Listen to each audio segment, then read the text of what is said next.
अभी आपने recently YouTube पे एक टीजर देखा होगा जिसमें है शाहिद कपूर और तृप्ति डिप्टी, जिस मूवी का नाम है ओ Romeo.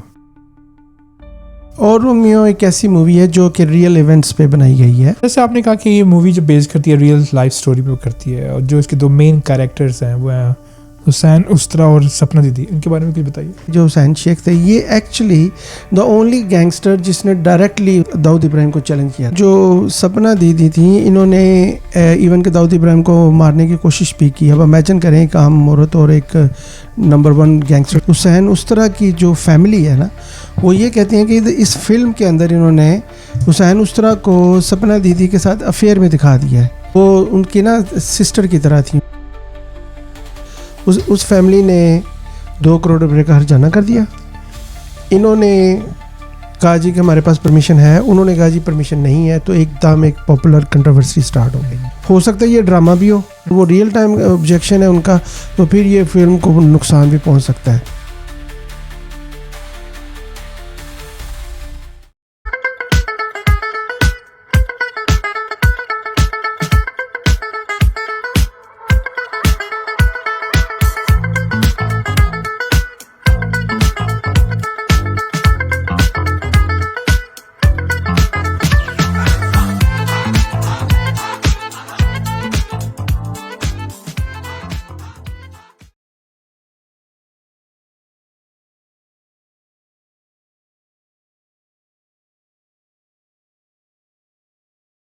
Hello and welcome to AK show.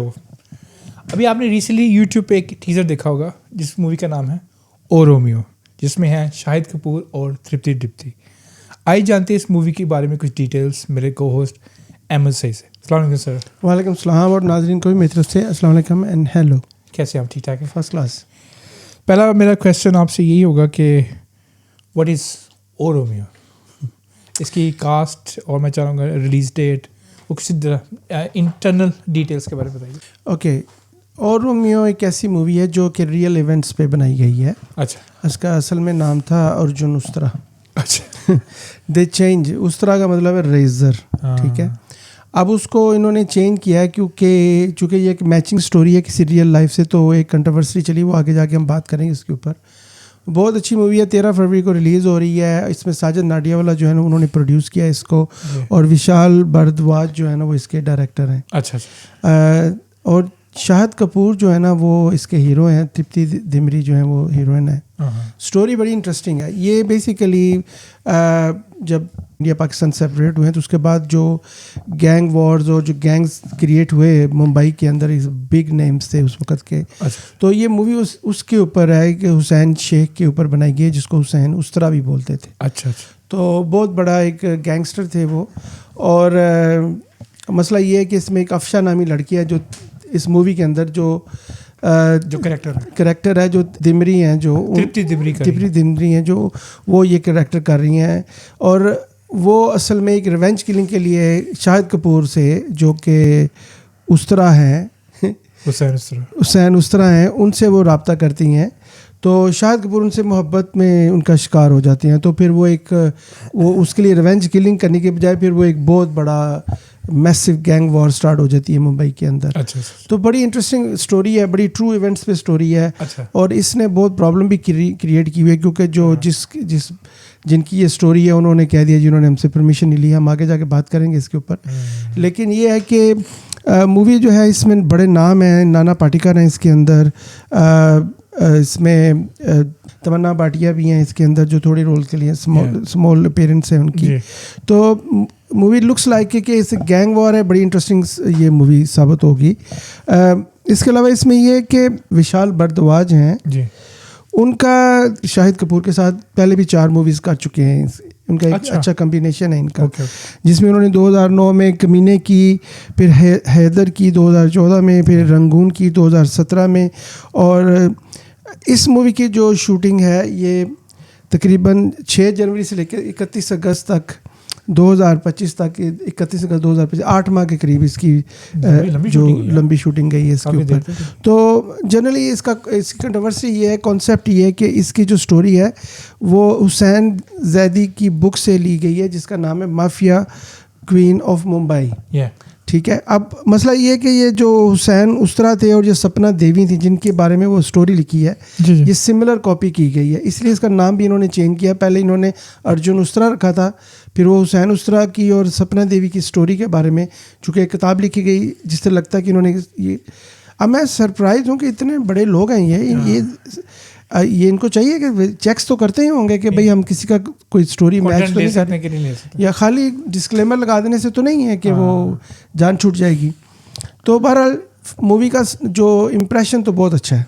I think इसमें मैंने वो देखा था यूट्यूब पे, इनका वो सॉन्ग रिलीज हुआ टीजर, इसमें वो अविनाश तिवारी भी हैं। ओके, वो आई थिंक वो विलन है, वो बहुत ज़बरदस्त एक्टर है। लैला मजनू में वो थे तृप्ति दिमरी के साथ, and he done I think same talent इकट्ठे ही आ रहा है तृप्ति के साथ, और ये काफ़ी लोग इकट्ठे हैं। वो जो रिसेंटली प्रेस कॉन्फ्रेंस हुई ना कि जो भी लॉन्च हुआ है, उसमें भी तृप्ति ने कहा कि मैंने एक्टिंग की अविनाश तिवारी से सीखी है। ज़बरदस्त, क्योंकि लैला मजनू में जो अविनाश का अगर आप देखो ना मूवी, आउट क्लास काम किया उसमें, वो पागल हो जाता प्यार में, यानी अनबिलीवेबल। उधर हीरो हैं ये, उसमें हीरो थे, बट वो तभी तृप्ति को तभी अच्छे लग रहे हैं। नहीं, वो उसमें एक्टिंग बहुत कमाल, क्योंकि उसमें वो ये पागल हो जाते हैं लैला मजनू में, एक्टिंग करते करते सीरियस हो गए थे। अच्छा, जैसे आपने कहा कि ये मूवी जो बेस करती है रियल लाइफ स्टोरी पे करती है, और जो इसके दो मेन कैरेक्टर्स हैं वो हैं हुसैन उस्तरा और सपना दीदी, इनके बारे में कुछ बताइए। ओके, जो हुसैन उस्तरा हैं असल में ये हुसैन शेख के नाम से ये फेमस थे। 1980s और 90s में मुंबई के गैंगस्टर्स थे ये। अच्छा, बहुत बड़ा नाम था, और ये इनका नाम हुसैन उस्तरा इस तरह पड़ा कि इन्होंने एक अपने दुश्मन को एक रेज़र से बाजू से लेके नीचे तक ऐसे काटा था कि वो जो डॉक्टर्स थे वो भी परेशान हो गए कि ये इसको ऑपरेट कैसे करें। तो वो एक दहशत की निशानी बन गया वो उस तरह जो रेज़र इन्होंने इस्तेमाल किया था, इस वजह से इनका नाम पड़ गया। अब इमेजिन करें 90s के उस टाइम में, जब 95 में इन्होंने पूरे अपने इलाके में CCTV लगाए हुए थे, जब इन चीज़ों का किसी को पता भी नहीं होता था, तो इन्होंने अपनी सिक्योरिटी के लिए CCTV सारे लगाए हुए थे। और उसके अलावा ये है कि हुसैन शेख जो थे, ये हुसैन उस्तरा जिनको नाम से याद किया जाता है इन रियल लाइफ में, he was very polite, calm, a normal looking person, down to earth. आपको अंदाज़ा ही नहीं होगा कि ये बंदा इतना ख़तरनाक हो सकता है और इतना गैंग ऑपरेट कर सकता है। तो बहरहाल इनकी जो पहचान थी वो इनक्रेडिबली डिफरेंट थी, लेकिन अपेरेंटली वो एक नॉर्मल इंसान थे। तो जो इनका जो हुसैन उस्तरा थे, इनका जो मेन आपको नाम एक और याद होगा, दाऊद इब्राहिम। Of course. तो इमेजिन करें कि ये जो सपना दीदी थी, जो सपना दीदी थी, इनका असल नाम अशरफ खान था, और उनके हस्बैंड को दाऊद इब्राहिम के लोगों ने कत्ल कर दिया था एक इंटरनल रिवेंज के चक्कर में। अब दाऊद इब्राहिम बहुत बड़ा नाम था, और एक मैसिव गैंग्स के वो को ऑपरेट करते थे। अब मसला देखने का ये है कि ये जो हुसैन उस्तरा थे, जो हुसैन शेख थे, ये एक्चुअली द ओनली गैंगस्टर जिसने डायरेक्टली उसको दाऊद इब्राहिम को चैलेंज किया था। लेकिन दाऊद इब्राहिम इंटरनेशनल लेवल पे था और ये नेशनल लेवल पे थे, पर ही एक्चुअली वर्क फियरलेसली। इन्होंने अपनी ज़िंदगी में कोई इनको डर नहीं था कि भाई इतना बड़ा गैंग। तो ये वॉर जो है ना, बड़ी सीरियस लेवल तक ये वॉर गई इनके दरमियान। और उसके बाद ये है कि जो अशरफ खान थे बेसिकली, जो जिनको सपना दीदी के नाम से जाने जाते थे, उनके हस्बैंड की कत्ल की वजह से उन्होंने अप्रोच किया उस शेख उस्तरा को, हुसैन उस्तरा को, कि भाई रिवेंज लिया जाए। तो फिर ये दाऊद इब्राहिम वॉर, इनकी और दाऊद इब्राहिम गैंग की वार स्टार्ट हुई, जिसमें फिर बहुत सारे लोगों का मर्डर हुआ। एक बहुत बड़ा ट्रू इंसिडेंट था ये। एक और चीज़ बड़ी है कि जो सपना दीदी थी, इन्होंने इवन के दाऊद इब्राहिम को मारने की कोशिश भी की। अब इमेजिन करें, एक आम औरत और एक नंबर 1 गैंगस्टर। तो फिर वहाँ पे शारजा में क्रिकेट मैच हो रहा था, तो ये ट्रैवल करके वहाँ पे गई और उसको कत्ल करने की कोशिश की, लेकिन उनके लोगों को पता चल गया दाऊद इब्राहिम के, तो ये कंप्लीट नहीं हो सका ये मसला। और दूसरी बात ये है कि इस मूवी के बारे में एक कंट्रोवर्सी ये है, जो हुसैन उस्तरा की जो फैमिली है ना, वो ये कहती हैं कि इस फिल्म के अंदर इन्होंने हुसैन उस्तरा को सपना दीदी के साथ अफेयर में दिखा दिया है, जबकि जो उनकी फैमिली है वो ये कहती है कि वो जो सपना दीदी थी वो उनकी बेटी की तरह की थी, हुसैन उस्तरा की। तो मूवी में जो इन्होंने चीज़ दिखाई है वो बड़ी डिस्टर्बिंग है फैमिली के लिए, वो उनकी फैमिली के लिए बड़ी डिस्टर्बिंग है, और वो बड़े ऑब्जेक्टिव हैं इसके ऊपर कि इन्होंने ऐसा क्यों किया है। तो बहरहाल ये इवन इमेजिन करें, जो सपना दीदी के जो हस्बैंड को कहा जाता है कि जो इसके मियाँ ने इसके मियाँ को कत्ल किया गया था, तो 22 टाइम्स स्टैब किया था दाऊद इब्राहिम के बंदों ने, इतना लीथली उनको कत्ल किया गया सपना था। दीदी के हस्बैंड को, सपना दीदी के हस्बैंड, जहाँ से ये सारा प्रॉब्लम झगड़ा स्टार्ट हुआ। तो मूवी ने उन सब चीज़ों को कवर किया है, ठीक है। और इस मूवी को मेरे ख्याल में रिलीज़ करने में प्रॉब्लम लगता होगी, अगर जो हुसैन शेख की फैमिली है वो बहुत प्रॉब्लम कर सकती है इनके लिए, अगर ये उनको सेटिस्फाइड ना कर सके कि ये जी वहाँ की कॉपी नहीं है। अच्छा, जैसे आपने अभी कहा कि उनकी फैमिली जो उनकी ऑब्जेक्शन आया सपना दीदी या हुसैन उसरा की साइड से, मैं चाहूँगा आप हमें जो इसकी लीगल कंट्रोवर्सीज हैं सुनने में आपको पैसों की डिमांड भी की गई, उसके बारे में कुछ बताइए। अब हुआ क्या है कि जो उनकी एक बेटी है हुसैन शेख जो थे, जिनको हुसैन उसरा बोलते थे, उनकी बेटी है सनोबर शेख। इन्होंने जब टीज़र ड्रॉप किया ना इसका 13 जनवरी को टीज़र आया इसका, तो उसमें वो शॉकिंग था कि वो जो शाहिद कपूर है उनके बाप की तरह ही शक्ल मिलती है उनकी, वैसे रियली भी उनसे मिलते हैं, वो लुक सेम आई है। उसके बाद वो जो टीज़र है उसमें जो स्टोरी बताई गई है वो उनकी फैमिली की स्टोरी से मैच करती है, तो शी गॉट वेरी अपसेट। एक तो ये उस लड़की को उससे इंटीमेट सीन दिखा दिए हैं, जबकि वो उसको बाप बेटी का उसकी फैमिली बोलती है कि वो बाप बेटी का रिलेशन था उनका आपस में। और उसके बाद फिर वो क्या हुआ कि उन्होंने 2 करोड़ रुपए का लीगल नोटिस भेज दिया इनको। अच्छा। 2 करोड़ रुपया इनको लीगल नोटिस दे दिया जी कि आप इसको, यानी कि हमारी फैमिली को आपने डिस्टर्ब किया गया तो ये फाइनेंशियल कंपनसेशन दी जाए इसके ऊपर। उसके बाद प्रॉब्लम ये है कि जो शाहिद कपूर है उनका लुक, स्टाइल, हर चीज़ जो है ना वो अपीयरेंस वो मैच करती है, तो उनके पास एक क्रेडिबल इंफॉर्मेशन है, क्रेडिबल सोर्सेज हैं जिससे उन्होंने ये 2 करोड़ रुपया डिमांड किया। अच्छा, एक बड़ी इंपॉर्टेंट चीज़ है कि सॉरी मेरे ख्याल में हम पहले कहते रहे हैं कि वो उनकी बेटी कहती थी कि जो सपना दीदी थी उनका जो उनके डैड के साथ रिलेशनशिप था वो डॉटर का नहीं, वो सिस्टर टाइप थी। वो सॉरी हम मुझसे बोलने में गलती हुई पहले, तो वो उनकी ना सिस्टर की तरह थी उनकी। और वो उनकी बेटी बताती हैं कि उन्होंने सपना दीदी को ट्रेंड किया, वो उनके ऑफिस में भी आती थी और उनका एक बड़ा रिलेशनशिप था, एक फैमिली तरह के टर्म्स थे। तो जबकि मूवी में शाहिद कपूर उनको करता है तो वो इससे बड़ी उनको अपने वालिद के लिए बड़ी डिसरिस्पेक्ट इसमें फील हुई है इस चीज़ के कंट्रोवर्सी के ज़रिए। अब मसला ये है कि जो फिल्म मेकर्स हैं वो ये कह रहे हैं जी कि ये सनोबर शेख ने हमें थ्रेटन किया है, जबकि सनोबर शेख कहती हैं कि वो मुझे क्या ज़रूरत पड़ी इनको थ्रेटन करने की, मेरे पास लीगल प्रोसेस है, मैं लीगल ऑप्शन में जाऊंगी, मैं क्यों थ्रेट करूंगी। तो इसलिए उन्होंने 2 करोड़ रुपए का उनके ऊपर हर्जाना किया है कि ये जो मूवी की स्टोरी है, इवन के कैरेक्टर्स जो हैं ये सब मेरी फैमिली और मेरे डैड से मिलते जुलते हैं और इसको वैसे भी मिस रिप्रेजेंट किया गया है जो रिलेशनशिप है, तो इस वजह से इसमें कंट्रोवर्सी है इस मूवी के अंदर, पर्सनल एफिलिएशन। अच्छा, इसमें एक बड़ा इंपॉर्टेंट पॉइंट ये था कि इसका पहले जो 13 फरवरी को जनवरी को इसका ट्रेलर आना था, तो वो फिर इसी वजह से वो उन्होंने रिलीज़ नहीं किया, वो चला गया 21 जनवरी को उन्होंने रिलीज़ किया। वो एक ड्रामेटिक चेंज थी उनके इस चीज़ के अंदर। अब मसला ये है कि जो डायरेक्टर्स और प्रोड्यूसर्स हैं वो ये समझते हैं कि ये जहाँ से जिस बुक से ये लिंक कर रही हैं कि जी इस बुक के अंदर से स्टोरी उठाई गई है, वो बुक के राइट्स हैं उनके पास, उनके पास ऑफिशियल राइट्स हैं जो डायरेक्टर्स और प्रोड्यूसर्स हैं। वो कहते हैं जी कि वो और जो उस्तरा है ये एक कॉमन गैंगस्टर्स के लिए यूज़ किया जाता है, ये हुसैन शेख का इसके साथ कोई तल्लक नहीं है। लेकिन जो फैमिली है वो बड़ी इसमें ऊपर कॉन्फिडेंट है कि ये इनके बाप की डिसरिस्पेक्ट की गई है और चूँकि स्टोरी भी सही तरह से नहीं दिखाई गई और हमें यानी कि हमसे परमिशन नहीं ली गई। अब वो प्रोड्यूसर जो है वो कॉन्फिडेंट हैं कि भी हम इसको कवर हैं क्योंकि बुक जैसे हमने स्टोरी उठाई है वो हमने उसके राइट्स खरीदे हुए हैं। लेकिन इनकी फैमिली का ये है कि जी रियल लाइफ से आप जब उठाते हैं किसी लोगों को तो आप उसको बगैर उनकी फैमिली से इजाज़त के नहीं कर सकते। तो देखते हैं अदालत क्या फ़ैसला करती है। अगर आप एक पब्लिक फिगर के बारे में एक बात करें, डेफिनेटली आपको आई थिंक सो कि फैमिली को आपको कॉन्टेक्ट करना चाहिए। अच्छा, फिल्म तो ऑलरेडी कंट्रोवर्शियल हो गया which always help to the upcoming movies. मैं अब यही जानना चाहूँगा, आप थोड़े मोटे मोटे हमें फिगर्स बताएं, बॉक्स ऑफिस जो इसकी प्रेडिक्शन है कितना ये बिजनेस करेगी। अच्छा बताएं, इस तरह की फिल्मों की एक चीज़ बड़ी इंपॉर्टेंट होती है कि अगर आप गौर करें कि उसके अंदर ऑलरेडी एक कंट्रोवर्सी बना दी है इन्होंने, ठीक है। अब पता नहीं है उसकी फैमिली के साथ ये मैं वैसे बात कर रहा हूँ, मेरे पास प्रूफ नहीं है इस बात का। उस फैमिली ने 2 करोड़ रुपये का हर्जाना कर दिया। इन्होंने कहा जी कि हमारे पास परमिशन है, उन्होंने कहा जी परमिशन नहीं है, तो एकदम एक पॉपुलर कंट्रोवर्सी स्टार्ट हो गई। तो ये भी एक तरह से पब्लिसिटी होती है। Yeah. अब वी डोंट नो Yeah. कि उनके दरमियान में क्या सेटलमेंट है, कि वो ये मिल के हुआ है सब कुछ।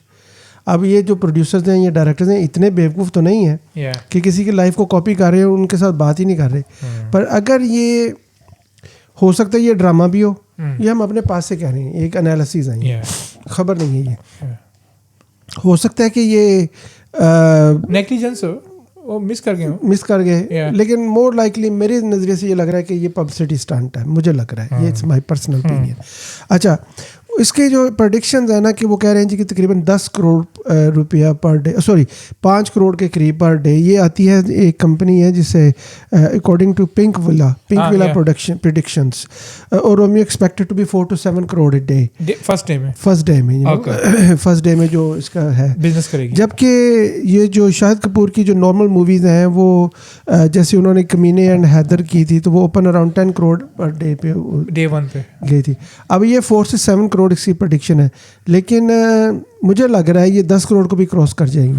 क्योंकि ये कंट्रोवर्सी इसलिए तो बन रही शोर है, मच गया। या इस गेम मोर लाइकली पॉसिबल है कि ना हो ऐसा, जो अपेरेंटली तो कोर्ट में जाएगा, केस ऐसे होगा, लेकिन फ़ायदा बहुत होगा।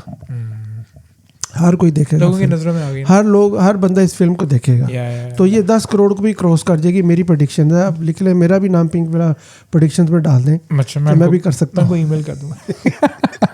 तो मुझे लग रहा है ये 10 करोड़ को क्रॉस करेगी। अच्छा। जबकि प्रेडिक्शन इसकी up to 7 crore per day है। उनकी नॉर्मल फिल्में जो इसकी हैं वो 4-5 करोड़ तो कर जाती हैं फर्स्ट डे में। तो इट लुक्स लाइक ओके। एक और चीज़ है कि अब हमने इसका एक पहलू देखा है कि भाई वो फैमिली नेगेटिविटी की वजह से उसका पॉपुलरिटी, इसका एक दूसरा पहलू भी है। अगर वो सही है उनका क्लेम, तो वो हो सकता है कि वो मूवी को रिलीज़ ही ना होने दें, कोर्ट से ऑर्डर ले लें, तो वो बड़ा डैमेज करेगा। वैसे भी मूवी की रिलीज़ डेट उन्होंने रखी है वैलेंटाइन डे के पास। ये गैंगस्टर टाइप मूवीज़ हैं, वो ज़्यादातर रोमांटिक टाइम होगा, तो शायद ये इम्पेक्ट करे इनकी जो फर्स्ट डे इनकम है।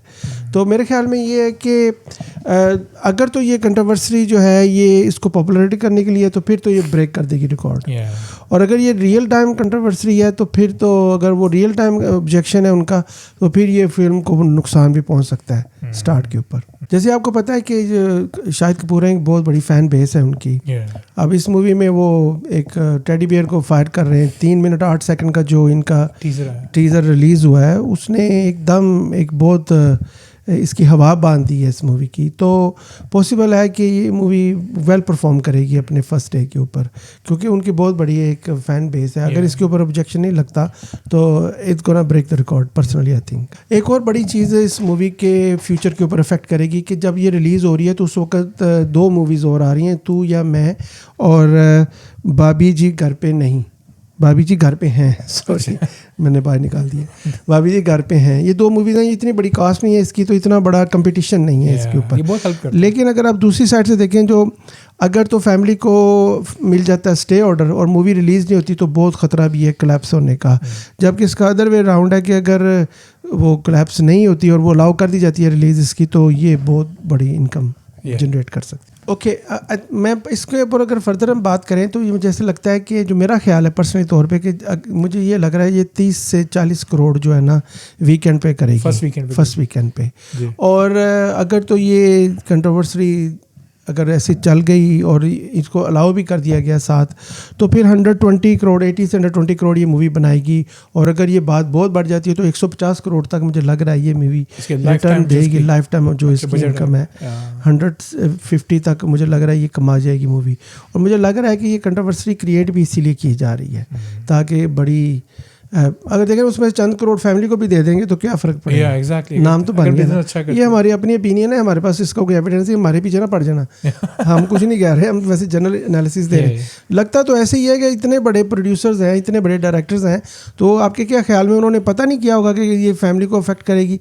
इतनी matching person, even Shahid Kapoor बिल्कुल ही लग रहे हैं सेम हुसैन उस्तरा की तरह उनकी शक्ल लग रही है इसके अंदर, और स्टोरी भी मैच कर रही है।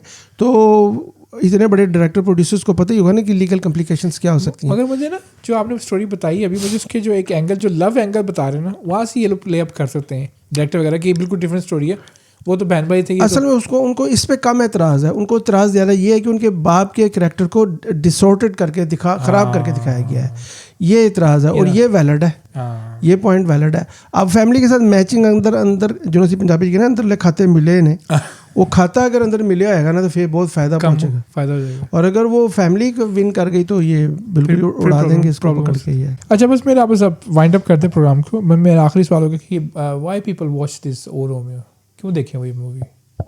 बिकॉज पीपल के पास टाइम है ना, तो वो कुछ तो करना ना, वैलेंटाइन डे पे, या वैलेंटाइन डे पे और बहुत कुछ करने को है, पर ये चले इसको हम ऐसे लेते हैं।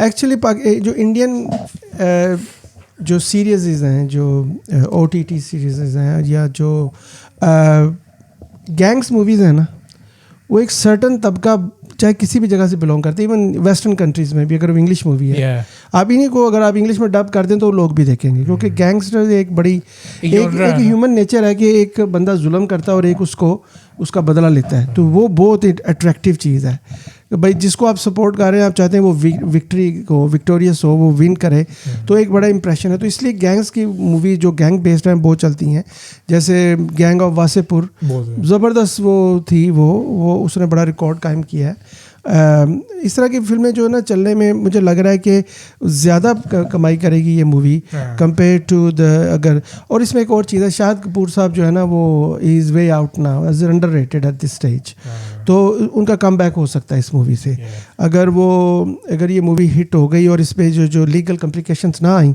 तो he could make a really good place back into the actions. वैसे भी उनकी जो पहली मूवीज़ आई हैं, जब वो मेट में से लेकर रोमांटिक कैरेक्टर से लेकर वो एंड तक बाकी जो मूवीज़ उनकी हैं, उसमें वो आहिस्ता आहिस्ता उसने चेंजेस किए, अपनी बहुत सारी चेंजेस किए हैं, डाइवर्सिफाई किया अपने कैरेक्टर्स को, तो he got good chance to come back again. ठीक है, thank you so much Ahmad, बहुत शुक्रिया आपके वक्त का। Thank you so much for watching. 13 फरवरी को ओ रोमियो रिलीज़ हो रही है। शाहिद कपूर और तृप्ति दिमरी की दोनों जो एक्टर्स हैं नहायत हार्ड वर्किंग और बहुत ही डेडिकेटेड एक्टर्स हैं। शाहिद कपूर जो कबीर सिंह के बाद तो एकदम उनको हाइप मिली, और तृप्ति दिमरी को एनिमल्स के बाद एक बड़ा नाम हुआ उनका। अब ये ओ रोमियो जो है ना एक कंट्रोवर्सी का शिकार तो हो रही है, लेकिन मूवी का टीज़र बहुत अच्छा है और आई होप कि मूवी जो है ना वो बहुत अच्छा करेगी बॉक्स ऑफिस पे। देखते हैं 13 फरवरी को रिलीज़ होती है, उसके बाद इसका क्या रिजल्ट आता है। Thank you so much for watching. Allah हाफिज़। मेरी तरफ से बहुत शुक्रिया देखने का, और मेरी तरफ से खुदा हाफिज़, बाय नाउ।